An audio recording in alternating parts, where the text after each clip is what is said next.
देश के सबसे बड़े ओपिनियन पोल में अब तक की सबसे बड़ी खबर। अब तक के 242 सीटों के सर्वे में 174 सीटें एनडीए को मिलती दिखाई दे रही है। जो अनुमान है, इंडी गठबंधन को सिर्फ 61 सीटें मिलने का अनुमान है। 9 राज्यों का ओपिनियन पोल आ चुका है, जिनमें यूपी, बिहार, मध्य प्रदेश, तमिलनाडु, हिमाचल प्रदेश, हरियाणा, पंजाब, दिल्ली और केरल राज्य शामिल हैं। 242 सीटों के सर्वे में 174 सीटें एनडीए के खाते में जाती दिखाई दे रही है। अनुमान के मुताबिक मतलब साफ है कि प्रधानमंत्री नरेंद्र मोदी के नेतृत्व वाला एनडीए गठबंधन भारी बढ़त की तरफ जाता हुआ दिखाई दे रहा है। इस अनुमान में न्यूज 18 पर एक बड़ा ओपिनियन पोल और इसमें एनडीए को जबरदस्त बढ़त दिखाई दे रही है।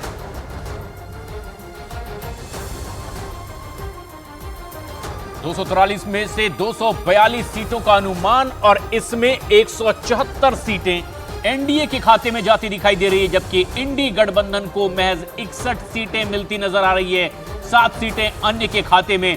और अब तक की जितनी सीटों का अनुमान जाहिर किया गया है न्यूज 18 पर, उसमें इंडी गठबंधन को जबरदस्त झटका और एनडीए जबरदस्त बढ़त के साथ आगे बढ़ती दिखाई दे रही है इस सर्वे के मुताबिक। मोदी गारंटी की बात आप लोग रोज बताते हैं, पर हमारे प्रदेश में 2023 में मोदी जी आए थे, वो कह के गए थे कि 3000 रुपये बहनों को देंगे, 3100 रुपये धान का दाम देंगे, 2700 गेहूं का देंगे, 400 का गैस सिलेंडर देंगे। एक भी पूरा नहीं हुआ, आज तक चालू नहीं हुआ। ये 23 की है। जो इससे पहले 14 में कहा था 2 करोड़ रोजगार का मुद्दा तो आपने शायद लिया ही होगा मेरे ख्याल से। वो तो बेरोजगारी तो आप बता नहीं सकते। आरक्षण का कोटा देश में पहली बार बिहार में बढ़ा है, इसलिए जिनको वहाँ की पृष्ठभूमि की जानकारी नहीं है वो ऐसा कह सकते हैं हम विधानसभा में भी 90% सीटें जीतेंगे, लेकिन लोकसभा में हम 40 की 40 सीटें जीतेंगे।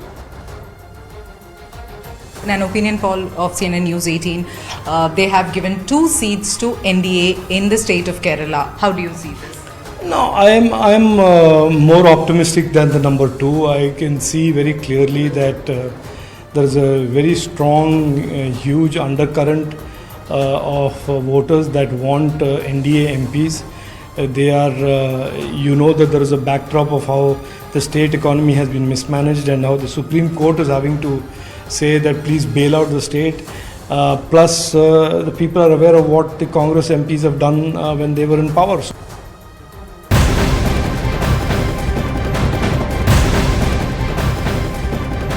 और देश के सबसे बड़े ओपिनियन पोल में अब बात उत्तर प्रदेश की करते हैं। उत्तर प्रदेश की 80 लोकसभा सीटों में से 77 सीटें एनडीए को मिलती दिखाई दे रही है। इस अनुमान के मुताबिक उत्तर प्रदेश में एनडीए को सिर्फ 2 सीटें मिलने का अनुमान जताया गया है और बीएसपी के खाते में 1 सीट जाती दिखाई दे रही है। उत्तर प्रदेश देश का सबसे बड़ा राज्य और एनडीए को सबसे बड़ी बात यह है कि 57% से भी ज्यादा वोट इसमें मिलते दिखाई दे रहे हैं। इस अनुमान के मुताबिक उत्तर प्रदेश में इंडी गठबंधन को महज 26% वोट मिलते दिखाई दे रहे हैं और एक बड़ी बढ़त इस बड़े राज्य में एनडीए बनाती दिखाई दे रही है। और ऐसे में जबकि 80 सीटें उत्तर प्रदेश में है, 77 सीटें एनडीए के पाले में जाती दिखाई दे रही है और ये एक मजबूत बढ़त बड़े राज्य उत्तर प्रदेश से एनडीए को मिलती दिखाई दे रही है। न्यूज 18 इंडिया के इस पोल में सबसे बड़े सर्वे में ये एक बड़ा आंकड़ा।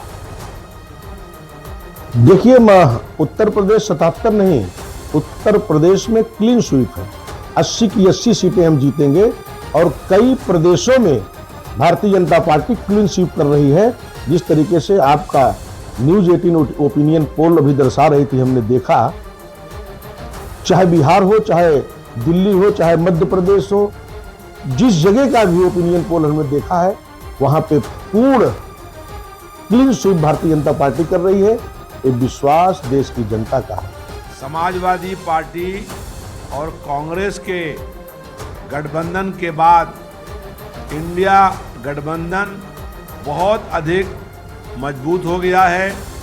उत्तर प्रदेश में हमारा नारा है 80 हराओ, भाजपा हटाओ।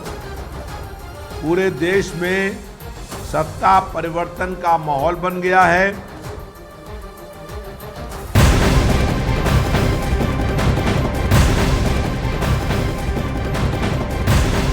देश के सबसे बड़े ओपिनियन पोल में दक्षिण की बात करें तो तमिलनाडु में इंडी गठबंधन का पलड़ा भारी नजर आ रहा है। इंडी गठबंधन को 39 में से 30 सीटें मिलती दिखाई दे रही है। इस अनुमान के मुताबिक एनडीए को 5 सीटें मिल सकती है।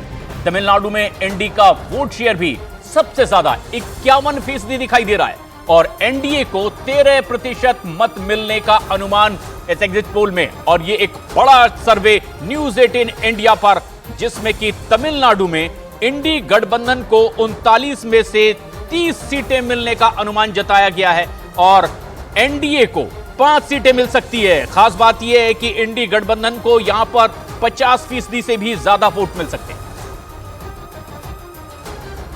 All the hard work Modi ji has done for the empowerment, for the prosperity he has brought to our country, and 2024 will deliver historic results across our country. It's very clear that Modi ji, when he comes back to power for the historic third straight time, he is going to come back after crossing 400 seats, NDA.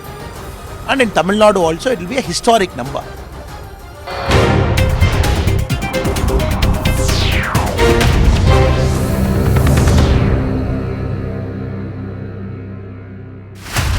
दुनिया के सबसे बड़े चुनाव से पहले news 18 network लाएगा देश का सबसे बड़ा ओपिनियन पोल। 21 राज्य, 518 संसदीय सीट, 1 लाख से ज्यादा लोगों की राय, देश की जनता से सीधा संवाद और उनकी राय। एक सबसे बड़ा पोल, 20 चैनल्स, 16 वेबसाइट्स पर अब तक नहीं हुआ ऐसा opinion poll. News 18 mega opinion poll, आज शाम 6 से रात 10 बजे सिर्फ न्यूज 18 इंडिया पर। आप में माहौल हो पाता है, क्यों नहीं एक जेन्युइन बात हो पाती है? मैं बता देता हूं, बीजेपी अपने, मैंने अभी जो लिस्ट को देखा है, बीजेपी अपने तीन फॉर्मर सीएम्स को चुनाव लड़वा रही है। देखिए, मनोहर खट्टर बसवराज बोमई कर्नाटक में लड़ रहे हैं, त्रिवेंद्र सिंह रावत उत्तराखंड हरिद्वार से चुनाव लड़ने जा रहे हैं। उत्तराखंड में 2 ही सीटों का घोषित हुआ है, 2 में एक ये है, 2 में अनिल बलूनी है। तो दोनों ही वीआईपी सीट हो गई, हरिद्वार भी हो गई और पौड़ी भी हो गई। तो पौड़ी से अनिल बलूनी है और साथ ही साथ त्रिवेंद्र सिंह रावत को जगह सीट मिली है हरिद्वार की। और शंकर लालवानी को इंदौर से चुनाव लड़वा रही है भारतीय जनता पार्टी। शंकर लालवानी पर और छिंदवाड़ा पे भी बीजेपी ने कैंडिडेट दे दिया है, जो मेरे पास जानकारी आ रही है। छिंदवाड़ा से कैंडिडेट को उतारा गया है, बंटी कैंडिडेट को उतारा गया है। जीतू पटवारी, छिंदवाड़ा के कैंडिडेट पे आप रिएक्ट करना चाहेंगे और शंकर लालवानी पे खास तौर पर, क्योंकि आप भी उसी बेल्ट से आते हैं। बीजेपी ने अपने उम्मीदवार बीजेपी ने उम्मीदवार दिए होंगे वो